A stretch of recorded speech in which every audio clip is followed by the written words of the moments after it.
Shri Swami Samarth. Hi friends, good morning. तर आज मला मस्त गरम गरम चहा प्यायची इच्छा झाली होती, तर म्हटलं मग चहा पण करून टाका. आज माझं एक्झाम पण आहे, सो त्याच्यामुळे तरी पण मी अभ्यास नाही करते. पहिला मला चहा इम्पॉर्टंट आहे. चहाशिवाय मला मजाच येत नाही अभ्यास करायला. सो म्हटलं मग चहा पण करावा.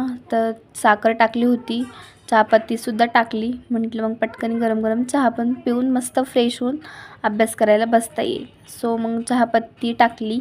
त्याच्यानंतर मग मी गेले गाळण आणायला, कारण की मी गाळण इकडे तिकडे शोधतच बसते. सो गाळण आणायला गेले. मांडणीला लावलेली होती, तर ती गाळण आणली. म्हटलं मग दूध पण फ्रीजमधनं काढून ठेवावं. सो दूध पण काढून ठेवलं. म्हटलं उकळी आल्यावर पटकन चहामध्ये टाकता येईल. तर त्याच्याकडे अशी टक लावून बघतच बसलेले, कधी उकळील कधी उकळील. सो हळूहळू फायनली उकळी यायला लागली होती.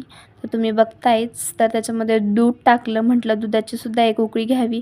सो दुधाचीसुद्धा उकळी यायला लागलेली. म्हटलं मग मस्तपैकी कपामध्ये गरम गरम चहा काढून पिऊन टाकावा. सो मग चहा पण पिले मस्तपैकी गरम गरम. तर मग म्हटलं आज अभ्यास पण करावा थोडासा नंतर.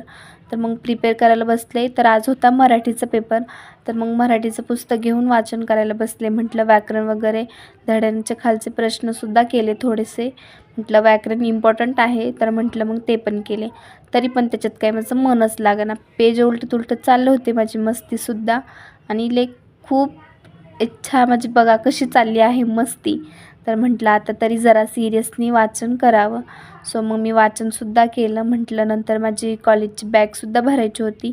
तर म्हटलं मग आता पटापट वाचनसुद्धा केलं. तर मग म्हटलं बॅगसुद्धा भरावी आता. तर मग बॅग भरायला घेतली. तर बघत होते काय काय हवं, काय काय हवं आहे, काय काय नको. तर जे गोष्टी नको होत्या त्या मी काढून ठेवल्या बॅगेतून. म्हटलं मग आज रायटर, वॉटर बॉटल आणि पाऊचच घेऊन जावा, कारण की पेपर असल्यामुळे काय अलाउड नाही करत. सो बघत होते पाऊचमध्ये काय काय वस्तू आहेत माझ्याकडे. सो न्यू पेन आणलेला, तो पण टाकला. आणि मैत्रिणीसाठी पाऊचसुद्धा आणलेला, तो पण बॅगमध्ये ठेवला. तर मग आज मराठीचं पुस्तक घेतलं. म्हटलं कॉलेजमध्ये गेलं तर वाचन करता येईल. सो कॉलेजचं उरकायला घेतलं पटकन. तर मग कॉलेजचा ड्रेससुद्धा वेअर केला मी.